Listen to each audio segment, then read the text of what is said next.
Hemos estado estudiando el Sermón del Monte y hemos llegado a la oración del Padre Nuestro.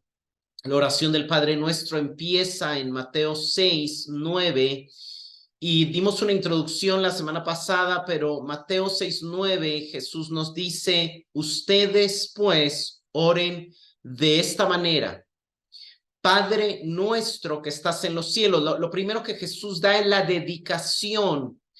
¿Cómo debe ser dedicada la oración? ¿A quién debe ser dedicada la oración? Y la manera en que se introduce la oración, que luego va a ser seguida por 6 peticiones. Algunos dicen que son 7, pero realmente hoy nos vamos a enfocar en esa dedicación de la oración. Y vamos a estudiar exclusivamente las palabras Padre nuestro que estás en los cielos. Es importante recordar que Jesús nos ha estado enseñando en el Sermón del Monte sobre la justicia del reino, y luego de hablar de la relación entre la Torá o la ley y la justicia, pasa a hablar sobre los actos de justicia, sobre los actos de piedad que también son considerados actos de justicia. Y aunque menciona primero la limosna, él se detiene en la oración. Y al detenerse en la oración, no solamente enseña más cosas que al hablar de la limosna del ayuno, sino que nos da una oración modelo que es conocida como la oración del Padre Nuestro. Algo interesante es que esta oración está justamente en el centro del sermón. De hecho, es el pináculo mismo del sermón. El sermón va ascendiendo hasta esta oración como el punto climático del sermón, y luego va a concluir hacia también otro punto climático, que son los 2 caminos que Jesús va a presentar al final del sermón.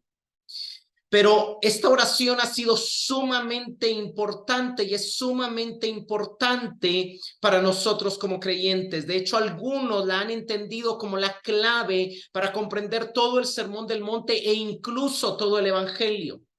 Uno de los padres de la iglesia, Cipriano, dijo que el Padre Nuestro era un compendio de la doctrina celestial, y Tertuliano llamó al Padre Nuestro una abreviación de todo el Evangelio. Hermanos, el Evangelio es el mensaje de que a través de Cristo podemos volver a tener comunión con Dios, porque para eso fuimos criados, y alejados de Él siempre vamos a estar vacíos. Y Jesús, en la oración del Padre Nuestro, nos conecta de nuevo con Dios en una comunión Padre-Hijo, que de alguna manera se perdió desde el huerto del Edén, esa relación tan cercana, y hasta que Jesús viene se vuelve a restaurar. La Biblia deja claro en Isaías que el pecado hace una brecha entre Dios y nosotros. El pecado nos aleja, nos separa de Dios, pero Cristo vino para resolver precisamente el mayor problema del hombre, el problema del pecado. Y Hebreos 1 nos dice que, habiendo efectuado la purificación de los pecados, se sentó a la diestra del Padre. Aun cuando en el momento en que le enseña esta oración a sus discípulos, él no había resuelto el problema del pecado, porque todavía no había ido a la cruz. En la eternidad de Dios, él ya lo había hecho, porque ya lo había dispuesto a hacer, y él, desde el entendimiento de algo que está por cumplir, él conecta a sus discípulos con el Padre y los acerca de nuevo a Dios. Y la manera en que él hace esto es que nos concede un privilegio que solamente tiene él: privilegio de llamar a Dios Padre con la certeza de su amor, de su aprobación, de su contentamiento. ¿Pero por qué? Porque somos sus seguidores, somos parte de la comunidad que él lidera, y estamos tan unidos y tan conectados a él. De hecho, para nosotros la conexión con él es espiritual, quizá aún mayor que la de los discípulos en un sentido teológico, pero para los discípulos ya él ve esa conexión como algo hecho. Algo que vale la pena decir es que cuando nosotros hacemos un repaso de las oraciones del Antiguo Testamento, encontramos oraciones muy importantes, encontramos oraciones que detuvieron juicios de Dios, que hicieron resucitar muertos, que abrieron mares, que Trajeron grandes victorias al pueblo de Dios, que cerraron boca de leones, oraciones sumamente poderosas. Pero cuando nosotros vamos y revisamos esas oraciones, por ejemplo, Moisés implora el favor de Dios en Éxodo 32, pero él se dirige al Señor diciéndole, oh Jehová. En sus oraciones, David, en una de las oraciones más importantes, la del Salmo 51, él le dice, ten piedad de mí, oh Dios. Cuando Jonás ora desde el vientre del pez, él dice, invoqué en mi angustia a Jehová y él me oyó. Cuando el profeta Isaías le anuncia al rey Ezequías que iba a morir, Ezequías clama con tal pasión y devoción a Dios diciéndole, te ruego, oh Jehová, y así podríamos mencionar la oración de Elías, muchas otras oraciones de Josué que tuvieron respuestas impresionantes de parte de Dios, pero simplemente eran dirigidas con el nombre de Jehová o con el nombre de oh Dios de los ejércitos, oh Dios de Israel, pero nadie, bueno, excepto una oración que vamos a ver, se refiere a Dios como Padre, pero vamos a ver que el concepto teológico de Dios como Padre era como el elector, como el originador de Israel, pero no tanto como en una relación filial cercana, sino era basado en la relación de pacto. Más o menos unas 10 veces se reconoce a Dios como Padre en el Antiguo Testamento, pero solo en una de las ocasiones está dentro del contexto de una oración, que de hecho es una oración del rey David que él hace en los últimos días cuando estaba próximo a morir y que vamos a leer en Primera de Crónicas, capítulo 29, versos del 10 al 13. David aquí lo reconoce como padre, pero también lo reconoce como rey y soberano sobre todo. Vayamos a Primera de Crónicas 29 del 10 al 13. Y David bendijo al Señor en presencia de toda la asamblea y dijo, bendito eres, oh Señor, Dios de Israel, nuestro Padre por los siglos de los siglos. Tuya es, oh Dios, la grandeza, el poder y la gloria y la victoria y la majestad. En verdad, todo lo que hay en los cielos y en la tierra.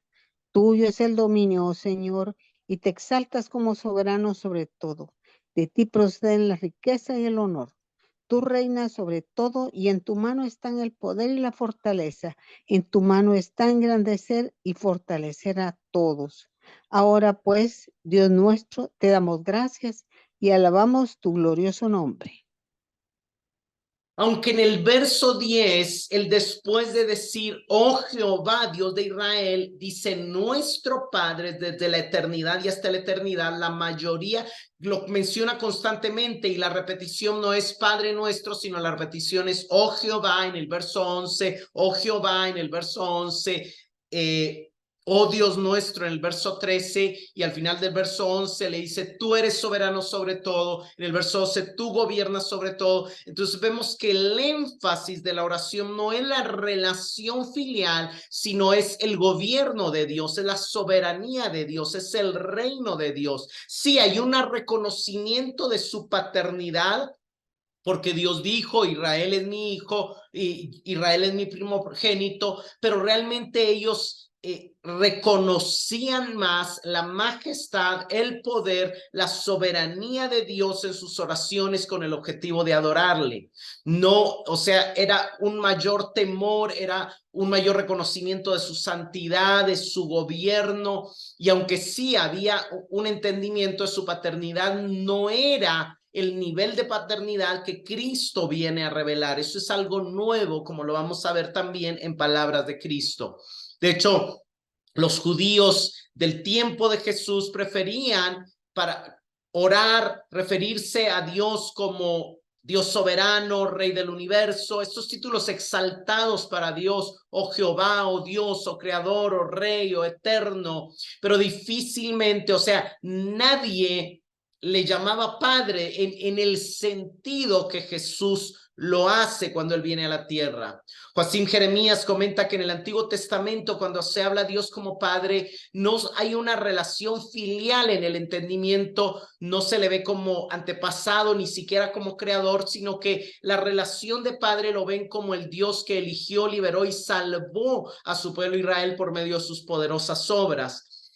como alguien que merece el honor por haberlo salvado. De hecho, en el mensaje de los profetas hay acusaciones contra el pueblo de Dios por no haber honrado a Dios como un hijo debe honrar a su padre. Por ejemplo, en Deuteronomio 32, Moisés les dice: ustedes se han portado en forma pervertida contra Dios. No son sus hijos, son una generación perversa y torcida. Entonces, negando que no están actuando como hijos. En Jeremías 3 vemos también que Jeremías dice: como quise tratarlos como hijos, pero ustedes se apartaron de seguirme y se rebelaron contra mí. Pero quiero que vayamos a Malaquías 1:6, que es un poco más claro. El hijo honra al padre y el siervo a su señor. Si pues soy yo padre, ¿dónde está mi honra? Y si soy señor, ¿dónde está mi temor? Dice Jehová de los ejércitos a vosotros, oh sacerdotes, que menospreciáis a mi nombre, y decís, ¿en qué hemos menospreciado tu nombre? Vemos cómo se contraponen los términos padre y señor. No hay una claridad en la afiliación, sino que el padre se usa en paralelismo con el término señor, supremo, soberano, y los profetas lo usan para demandar o para llamar al pueblo a un arrepentimiento por no haber honrado y por no haber temido a Dios como él se lo merecía. Algunos piadosos de Israel responden a esta represión profética confesando su pecado y clamando: tú eres nuestro Padre. Sí, hay un clamor en Dios, Señor, nuestro Padre, pero quiero que vayamos a ver, porque por ejemplo en Isaías 63:15 le dicen: Señor, ¿dónde está tu celo y tu poder? Porque tú eres nuestro Padre. Desde la antigüedad tu nombre es nuestro Redentor, y de alguna manera está recordando la redención de Egipto. Pero vamos a Isaías 64 del 7 al 9. Pero tú, Yahvé, eres nuestro Padre. Somos la greda que tus manos plasmaron, y todos fuimos hechos por tus manos. No te enojes tanto, Yahvé, ni recuerdes siempre nuestros pecados. Mira, pues, a los que somos tu pueblo. Vemos que sí le dicen: tú eres nuestro Padre, pero al mismo tiempo le dicen: tú eres nuestro alfarero, somos el barro, somos la arcilla. Entonces hay un entendimiento de padre, pero no en una relación filial, sino una relación de que los está castigando y están rogando su misericordia. Es una apelación al pacto. Y de alguna manera Dios responde también con misericordia. Algo interesante es que aunque ellos entendían, digamos, a Dios como su padre, no lo miraban tanto como alguien a quien podían acercarse con confianza, sino como el que los estaba castigando por las maldiciones del pacto. Ahora, Dios le responde con una misericordia más allá de todo entendimiento. Y quiero que vayamos aquí a ver la respuesta de Dios en este reconocimiento de ellos en algún momento de su paternidad, ¿verdad? Vayamos a Jeremías 31, 9 y luego nos saltamos al 20. Jeremías capítulo 31, verso 9 y luego verso 20. Irán con lloro, mas con misericordia los haré volver, y los haré andar junto a arroyos de aguas, por caminos derechos en el cual no tropezarán, porque soy a Israel por padre, y Efraín es mi primogénito. ¿No es Efraín hijo precioso para mí? ¿No es niño en quien me deleito? Pues desde que hablé de él, me he acordado. Por eso mis entrañas se conmovieron por él. Ciertamente tendré de él misericordia, dice Jehová. Pues Dios demanda honra como padre, pero el entendimiento de ellos, de Dios como padre, es más el tema de pacto, es más el tema de salvador, es más el tema de elector, porque ese era como el pensamiento de la paternidad en los tiempos antiguos. No era tanto el tema de ahora de filiación.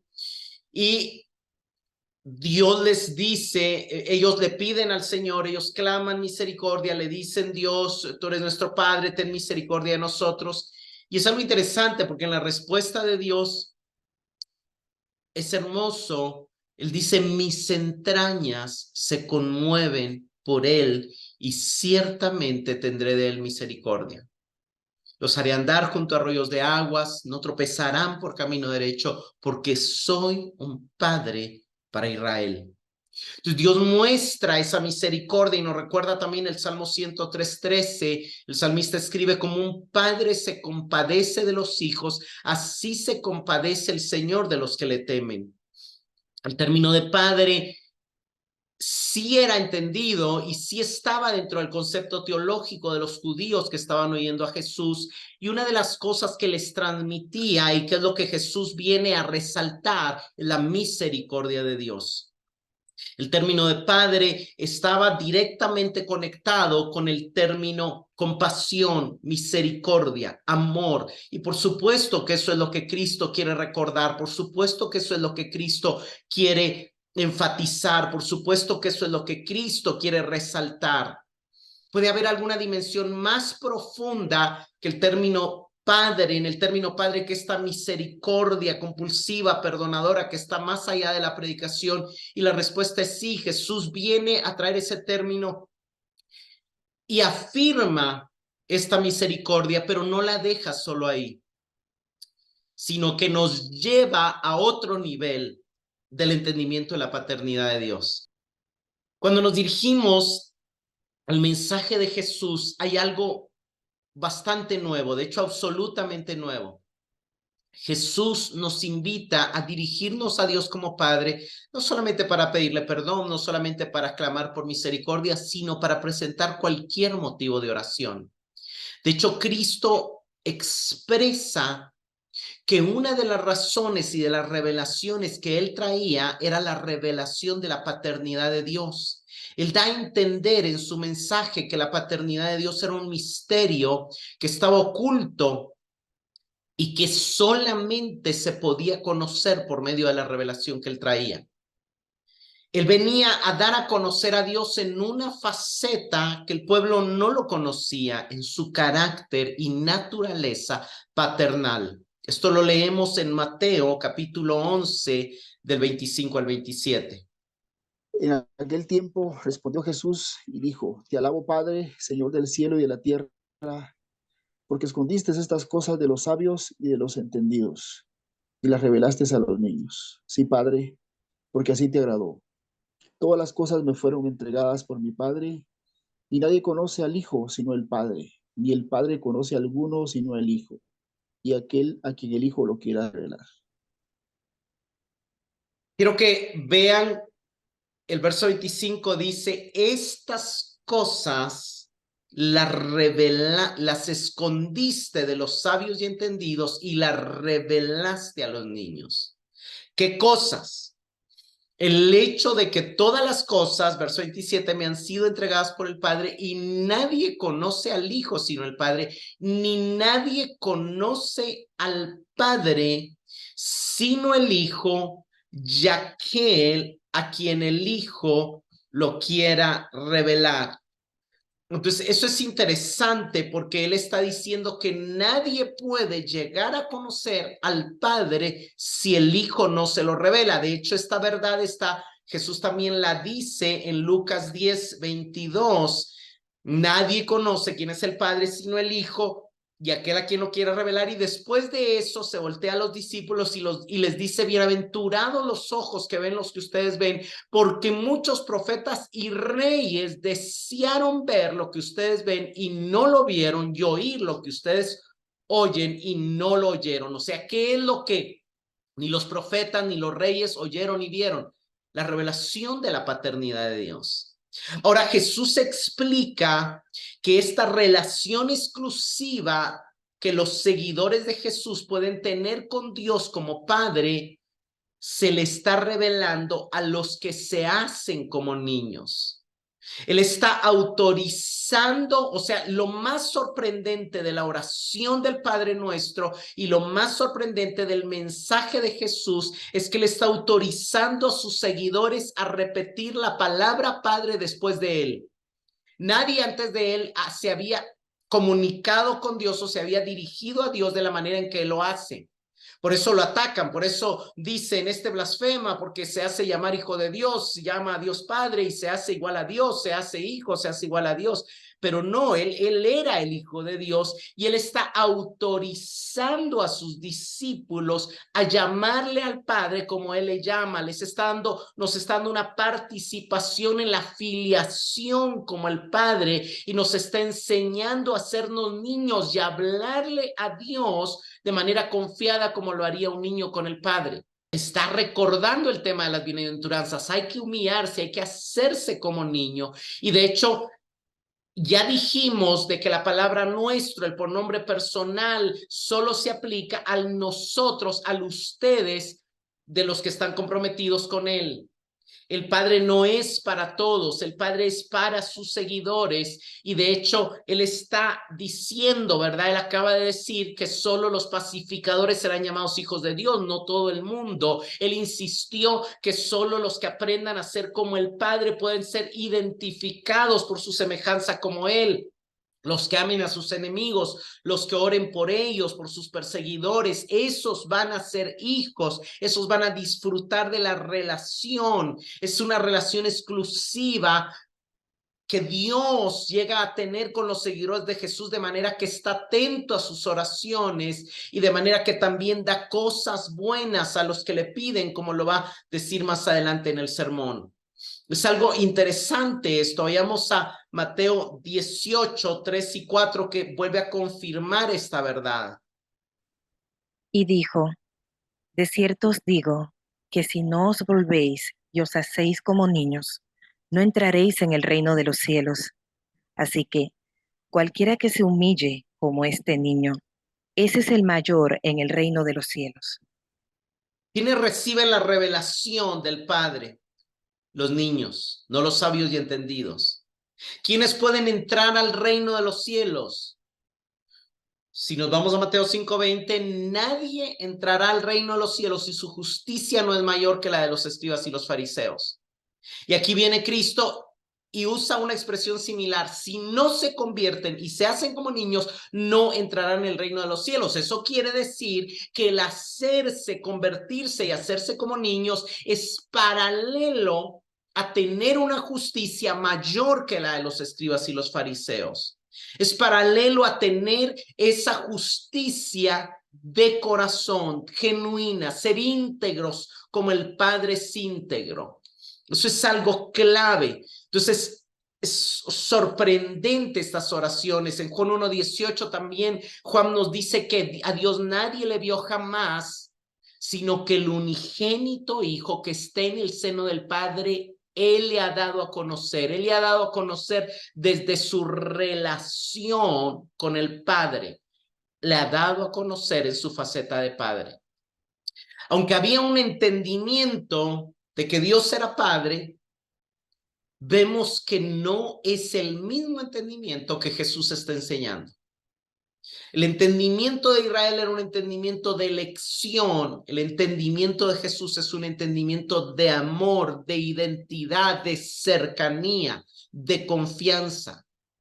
De hecho, la palabra que luego que Jesús usa en una de sus oraciones y que se relaciona mucho, no es exactamente la misma palabra, pero no podemos dejar de mencionar la palabra Abba. La palabra Abba es la palabra que usaban los niños cuando empezaban a hablar, es una palabra de confianza, es una palabra de imitación de la voz del Padre, es la palabra del que está iniciando a hablar en respuesta a Dios. Entonces vemos que solo los niños son los que dicen Abba y Jesús nos da la confianza infantil que reside en la palabra Abba y nos dice que en esa confianza infantil que recibe en esa palabra Abba encontramos el camino al reino de Dios. El apóstol Pablo también entendió el privilegio que Dios nos concede al usar esta palabra y nos dice 2 veces que no hay señal o garantía más segura de poseer el Espíritu de Dios, de haber nacido de nuevo, que la certeza de ser hijos de Dios. Y esa certeza nos lleva a repetir la palabra Abba Padre o Abba querido Padre. Algunos han explicado que Abba podría ser igual a papito, otros han hecho estudios más profundos y ven que la palabra Abba también la usaban los adultos y de alguna manera no necesariamente la mejor traducción es papito, sino es como un padre como querido, como apreciado, sí puede ser papito, pero no siempre en el sentido actual de perder la confianza, de perder el respeto, sino en un sentido de mantener de alguna manera la distinción.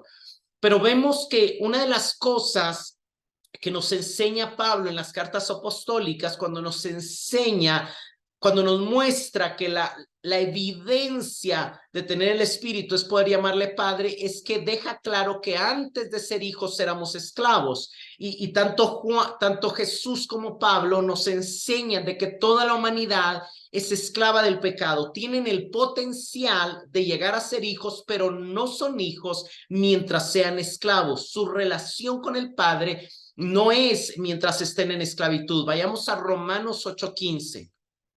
Y ustedes no recibieron un espíritu que de nuevo los esclavice al miedo, sino el espíritu que los adopta como hijos y les permite clamar, Abba Padre.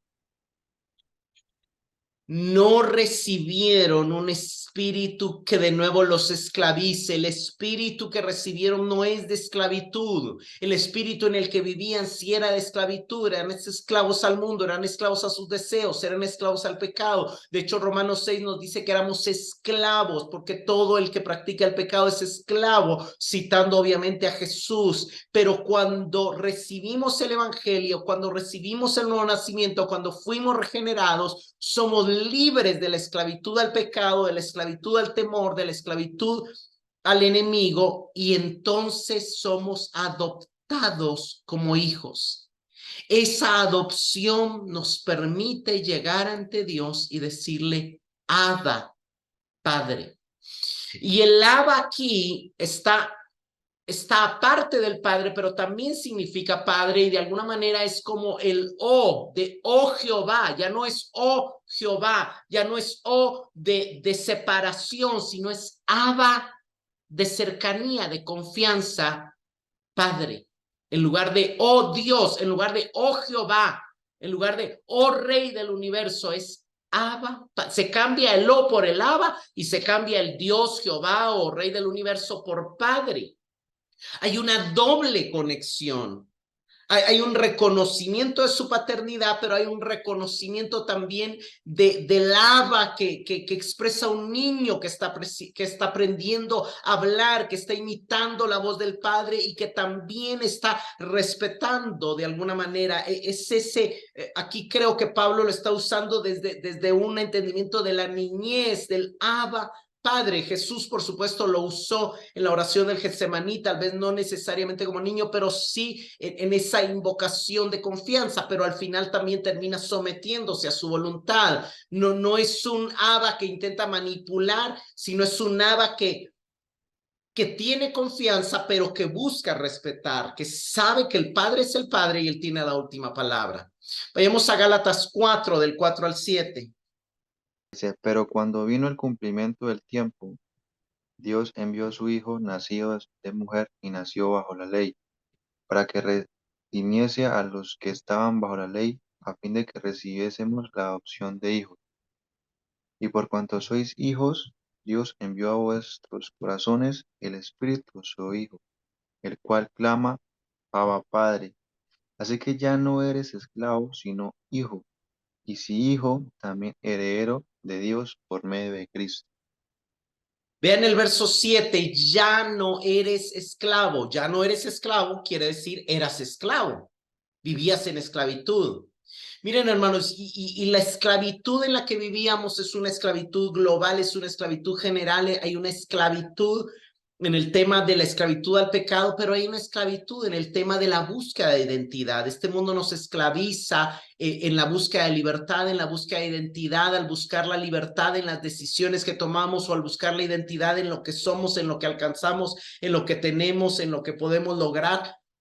Pero es una esclavitud porque nunca es suficiente. Entonces, nuestra identidad está esclavizada al tener que demostrarle a alguien que somos, a los demás que somos algo, porque la identidad nunca me la defino yo mismo. La identidad viene de la afirmación de otro por simple definición filosófica y normal, digamos, de lo que es identidad. Y esa es una esclavitud. Hay una esclavitud al pecado porque me demanda, pero nunca me satisface, nunca me ofrece una satisfacción completa.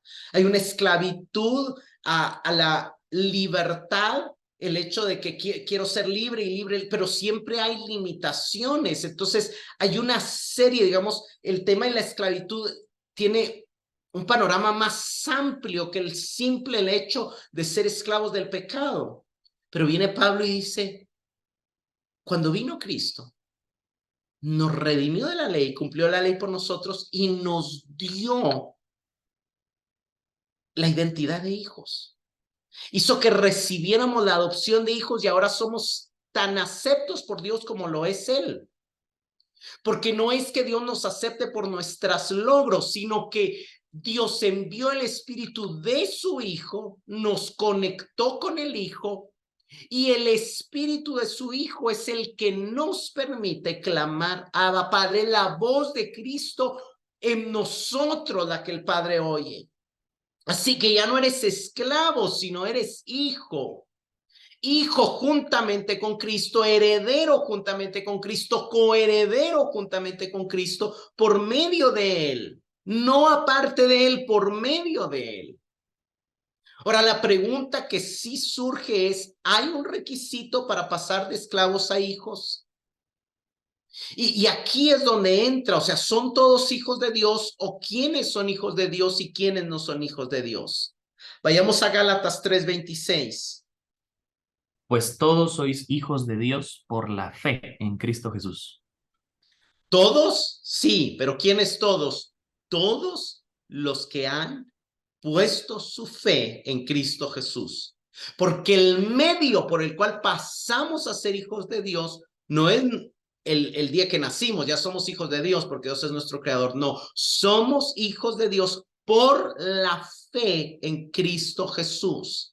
Ahí tenemos que recordar lo que Cristo dice, nadie viene al Padre si no es por mí. En Juan 14:6, después de decir yo soy el camino, la verdad y la vida, nadie llega a ver a Dios como Padre, nadie llega a tener una relación con Dios como Padre si no es por medio de Cristo. Vayamos a Juan 1, del 11 al 13. A lo suyo vino y los suyos no le recibieron, mas a todos los que le recibieron, a los que creen en su nombre, les dio potestad de ser hechos hijos de Dios, los cuales no son engendrados de sangre, ni de voluntad de carne, ni de voluntad de varón, sino de Dios. A los que le recibieron, a quien no ha recibido a Jesús, no tiene el derecho de llegar a ser hecho hijo de Dios. Es a los que le recibieron, a ellos se les dio el derecho. Y vea lo que dice, que el que es hijo de Dios no es el que nació de carne, no es el que nació de sangre, sino es el que nació de Dios. Está hablando no está hablando del primer nacimiento, que todos nacimos de Adán, lo que nació de la carne, carne es, sino está hablando del nuevo nacimiento, lo que nace del Espíritu, Espíritu es. Nacer del Espíritu es nacer de Dios, y nacer de Dios es el requisito para llegar a ser hecho hijo de Dios, y eso solo se da por medio de la fe en Jesucristo. Entonces el derecho, la potestad, el privilegio de llegar a ser hechos hijos de Dios lo obtienen los que reciben a Jesús como el enviado de Dios, como el Mesías, los que creen en su nombre, los que creen en su comisión como Salvador, en su naturaleza como Dios encarnado. El único requisito es la fe, no hay otro. Pero en la fe en Cristo Jesús, como el Dios hecho hombre, como el único mediador entre Dios y los hombres, lo que nos constituye en hijos de Dios. Es el abrazar por medio de la fe a Cristo, lo que hace que el espíritu de adopción sea enviado a nosotros y que seamos unidos a Cristo y el espíritu de su Hijo nos haga clamar, Abba, Padre. Jesús se hizo hijo del hombre para que nosotros pudiésemos ser hechos hijos de Dios. Esa es la demostración más grande de amor del Creador para nosotros. Vayamos a 1 de Juan 3:1. Dice, mirad cuál amor nos ha dado el Padre para que seamos llamados hijos de Dios. Por esto el mundo no nos conoce, porque no le conoció a él. Hay una diferencia entre el mundo y entre los hijos de Dios. Y los hijos de Dios tenemos la conciencia de que el privilegio de llamar a Dios Padre es una gran manifestación de su inagotable amor. Cristo quería, al enseñarnos a llamarle a Dios Padre, que estuviéramos conscientes de cuán grande amor Él tiene para nosotros. Él quería que aprendiéramos a acercarnos a Dios con confianza, como cuando nos acercamos a alguien que estamos seguros que nos ama. Como Él mismo se acercaba al Padre con la certeza y la seguridad del amor del Padre. Juan 16:27, vayamos a Juan 16:27. Ya que el Padre mismo los ama profundamente, porque ustedes me aman a mí y han creído que vine de Dios. El Padre los ama profundamente. Qué lindo eso. ¿Por qué? Porque han creído que yo salí de Dios. El Padre nos ama profundamente, hermanos. ¿Por qué? Porque nuestra fe ha sido puesta en Jesús. Esa es la razón. Ahora, cuando vemos la paternidad de Dios, quiero enseñar 5 puntos que la Biblia nos muestra de cómo el Padre en su amor ejerce su paternidad hacia nosotros. El primero es que nos provee, lo segundo es que nos capacita, lo tercero es que nos protege, lo cuarto es que nos corrige y lo quinto es que nos recompensa, nos provee. Bueno, Mateo 6:32 nos dice, vuestro Padre sabe de qué cosas ustedes tienen necesidad. Mateo 7:11 nos dice, si los padres malos dan buenas cosas a vuestros hijos, cuánto más el Padre Celestial dará buenas cosas a sus hijos. Pero veamos qué dice Santiago 1:17. Toda buena dádiva y todo don perfecto desciende de lo alto, del Padre de las luces, en el cual no hay mudanza ni sombra de variación. Del Padre desciende toda buena dádiva. Hermanos, conocer a Dios como Padre es conocer a Dios en la faceta de que Él nos ha dado o nos está constantemente proveyendo de buenas dádivas, nos está proveyendo buenas cosas, lo que necesitamos Él nos lo da. Pero no solamente nos provee, también nos capacita. Vayamos a Colosenses 1:12-13. Dando gracias al Padre que nos ha capacitado para compartir la herencia de los santos en luz, porque Él nos libró del dominio de las tinieblas y nos trasladó al reino de su Hijo amado. El Padre nos ha capacitado para participar de la herencia. Entonces el Padre nos provee, pero también nos capacita. La manera en que nos capacita es que nos entrena a través de una formación, a través de su palabra, a través de la oración. Él nos va capacitando para disfrutar cada vez más de lo que Él nos ha dado. Pero no solamente nos capacita, también nos protege. Vayamos a Juan 17:11-12. Y ya no estoy en el mundo, mas estos están en el mundo, y yo voy a ti. Padre Santo, a los que me has dado, guárdalos en tu nombre, para que sean uno, así como nosotros. Cuando estaba con ellos en el mundo, yo los guardaba en tu nombre.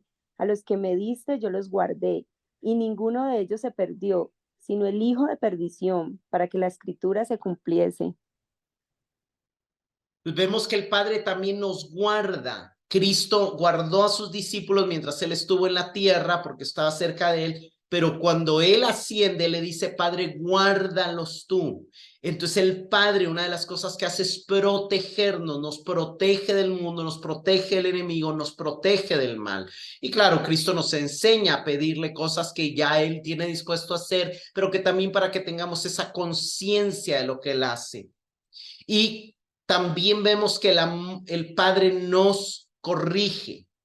Veamos Hebreos 12, 6 y 7 y luego el 10. Porque el Señor al que ama disciplina y azota a todo el que recibe por hijo.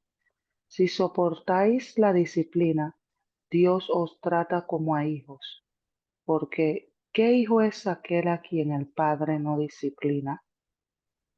Y aquellos ciertamente por pocos días nos disciplinaban como a ellos les parecía, pero para lo que nos es provechoso, para que participemos de su santidad.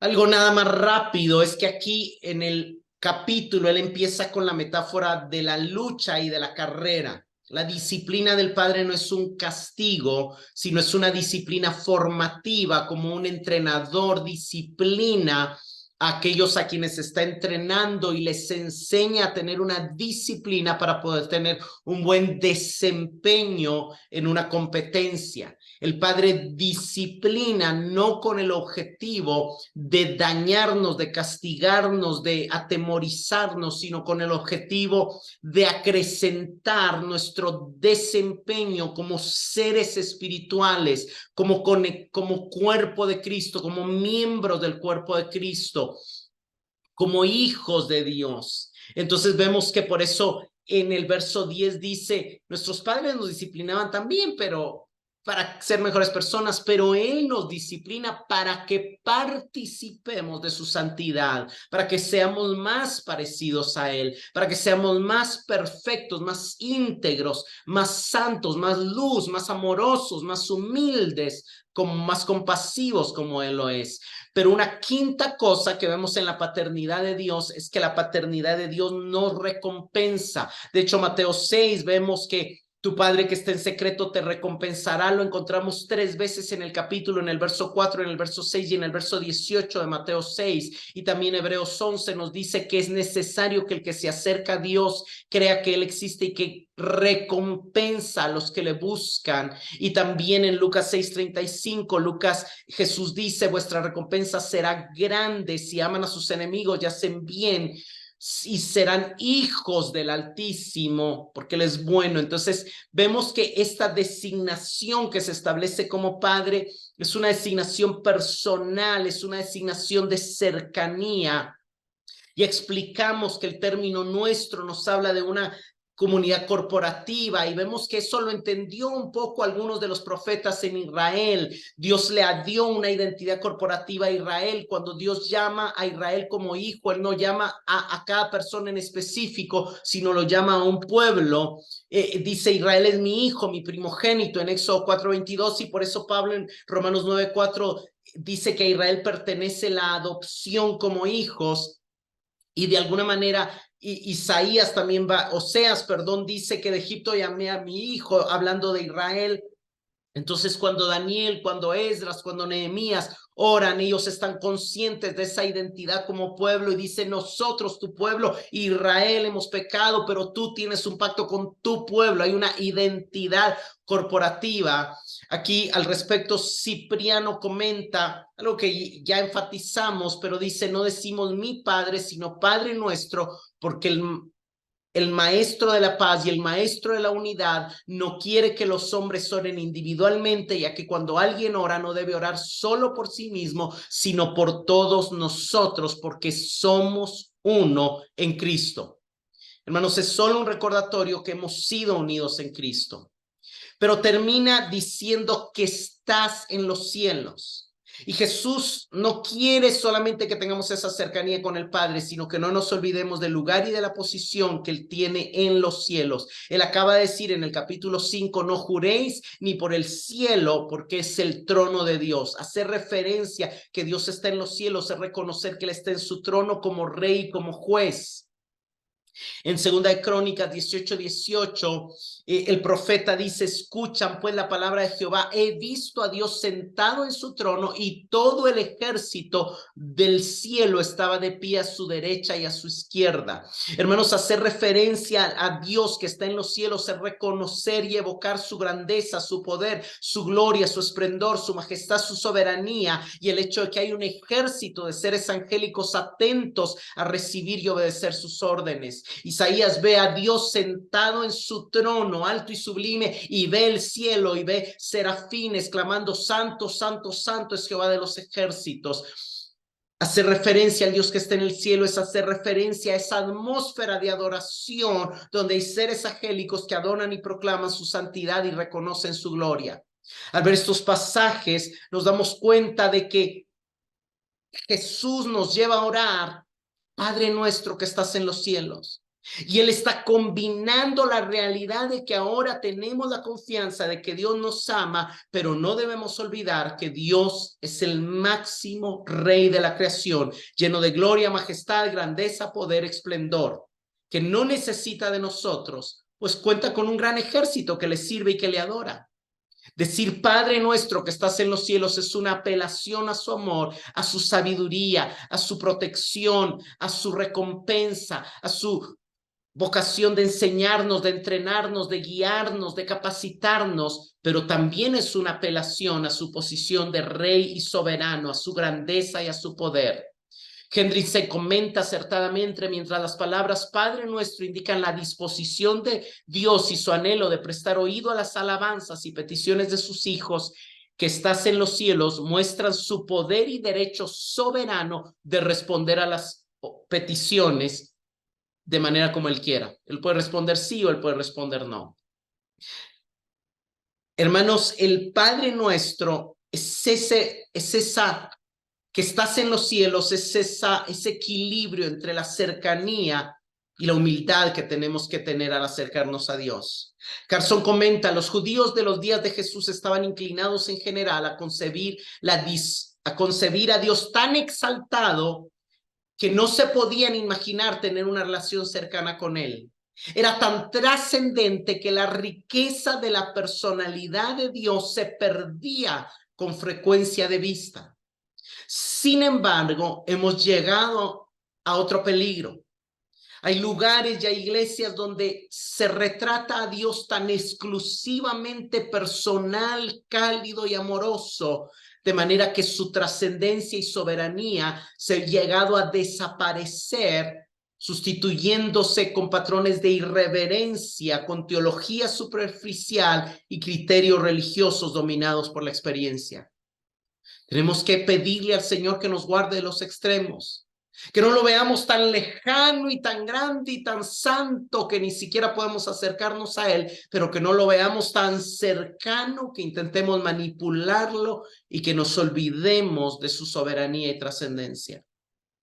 Es posible que en algún momento se haya llegado a dar en la iglesia que Pedro pastoreaba ese sentido inadecuado de familiaridad con Dios. Por eso Pedro escribe en su primera carta, en capítulo 1 y verso 17, y se invocan a Dios como Padre, aquel que imparcialmente juzga según la obra de cada uno, condúzcanse con temor durante el tiempo de su peregrinación. Hermanos, llamar a Dios Padre no elimina la necesidad que tenemos de acercarnos a Él con reverencia y con temor. Ahora, hay un último punto que quiero tocar. Recordemos Mateo 5:45, para que ustedes sean hijos. Jesús nos acaba de decir que tenemos ya el potencial de ser hijos. Hay algo en lo que ya somos hijos, pero llegamos a ser hijo en la medida en que nos relacionamos con Dios como Padre. Jesús nos está llamando a relacionarnos con Dios como Padre. Ahora, puede ser que todos ustedes en su oración, por tema de costumbre, por tema de Padre Nuestro, por tema de todo, le digan a Dios Padre, pero realmente quiero preguntarte, ¿cómo te relacionas con Él? ¿Tu relación con Dios está basada en el temor? ¿Tu relación con Dios está basada en que cuando te portas bien, te sientes bien para entrar a Él, y cuando te portas mal, mejor no oras, mejor no cantas, mejor no lavas la mano, mejor no vas a la iglesia. Si te estás relacionando con Él en base a tu comportamiento, todavía en tu mente, aunque tus labios digan Padre, tu mente es de esclavo. Porque el esclavo sabe que si se porta bien en la casa de su amo, es bien tratado, pero si se porta mal, lo pueden echar. Pero el hijo sabe que el padre nunca lo va a echar, porque sabe que el padre lo ama. Entonces, ¿cuál es realmente tu actitud cuando te acercas a Dios? ¿Tu relación con Él se basa en tu obediencia a sus normas o se basa en su amor? Porque si tú dices, si me porto bien, Dios me va a bendecir, no estás viendo a Dios como padre, lo estás viendo como jefe, lo estás viendo como amo. Si en tu visión portarte bien te produce orgullo y te hace compararte con otros y verte superior, no estás viendo a Dios como padre. ¿Por qué? Y si eso pasa y Dios no te da lo que tú le pides, te vas a sentir enojado. Pero entonces no lo estás viendo como padre, que Él tiene el derecho de darte o no lo que Él quiera. Lo estás viendo como un jefe que te debe un salario. Pero cuando tú llegas a relacionarte a Dios como hijo y a entender que Él te acepta no por tus actos, sino por la obra de Cristo, entonces dejas de ser esclavo y pasas a vivir y a disfrutar la verdadera libertad que es ser hijos. ¿Por qué Cristo nos dio el espíritu de adopción? Para liberarnos de la esclavitud. Y solo es cuando comprendemos el amor de Dios a través de la obra de Cristo y el Evangelio cuando nos transformamos de esclavos a hijos. Y pasamos de tener una relación con Dios no de deber, sino de elegir obedecerle por el profundo amor con el que nos ha amado, que nos ha impactado. Esa es la verdadera libertad. De hecho, el proceso de santificación, el proceso de semejanza a la imagen de Cristo es también el mismo proceso en lo que vamos siendo cada vez más hijos. Juan dice, somos hijos, pero aún no lo somos a un nivel completo. Y la mayor libertad de hijos va creciendo en la medida que nos vamos aprendiendo a relacionar con Dios como hijos sobre la base del entender que su amor se basa en el comportamiento de Jesús, no en el nuestro. Hermanos, tenemos que creer que si Él nos nombra hijos, si somos suyos, podemos descansar en nuestra identidad de hijos. Solo con nuestra identidad de hijos somos verdaderamente libres. Gerson Morey escribe, nuestros anhelos por ser aceptados y deseados como hijos han sido llenados completa y eternamente en Cristo. Somos amados de manera tierna y perfecta por nuestro Padre. Somos hijos y Él, como la máxima expresión de un Padre amoroso, cuidará de nosotros, nos guiará y nos proveerá para todas nuestras necesidades. ¡Qué gloriosa verdad!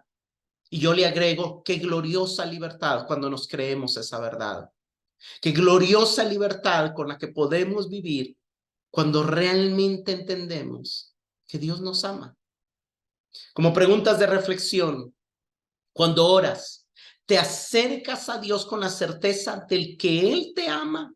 ¿Te acercas a Dios con la convicción de que eres su hijo amado y su hija amada?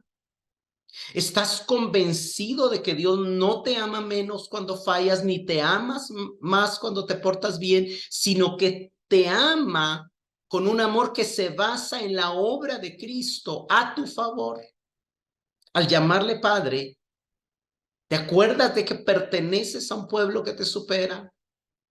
Pero recuerdas también de que sí, Él se acercó a ti, pero sigue siendo el Rey soberano del universo y que puedes entrar con confianza, pero también debes hacerlo con reverencia. Señor, te damos gracias por la revelación única y maravillosa que nos trajo el Hijo. Qué hermoso saber que nadie conoce al Padre sino el Hijo, y aquel a quien el Hijo lo quiera revelar. Somos tan privilegiados, Señor, porque nos podemos contar entre aquellos a quienes el Hijo nos quiso revelar al Padre. Nos sentimos tan impactados por el gran amor que nos has mostrado al llamarnos hijos de Dios y al concedernos el glorioso privilegio de llegar ante tu presencia y llamarte Padre y sentirte Padre y llamarte Padre desde el entendimiento, ya no de esclavos, ya no de una relación que se basa en desempeño, en obras, en comportamiento, en obediencia, sino en una relación donde estamos seguros de tu amor. Sin haber hecho absolutamente nada, estamos seguros de tu amor por lo que Cristo hizo, por lo que Él hizo, por lo que Él vivió, porque Él es el camino, porque Él es la verdad, porque Él es la vida y porque nadie puede llegar a ti a llamarte Padre si no es por medio de Él. Señor, te damos gracias, porque nuestra identidad ya no se basa en lo que hacemos, ni en lo que tenemos, ni en nuestro pasado, ni en lo que la gente piensa o opina de nosotros. Te damos gracias porque tenemos una gran libertad al saber que la identidad viene de otros, sí, pero la nuestra viene del más grande, de ti. Y es firme cuando oímos tu voz llamándonos, eres mi hijo amado o eres mi hija amada. Descansamos en esa libertad y en esa identidad que nos concedes. Y por eso te decimos, Padre nuestro que estás en los cielos.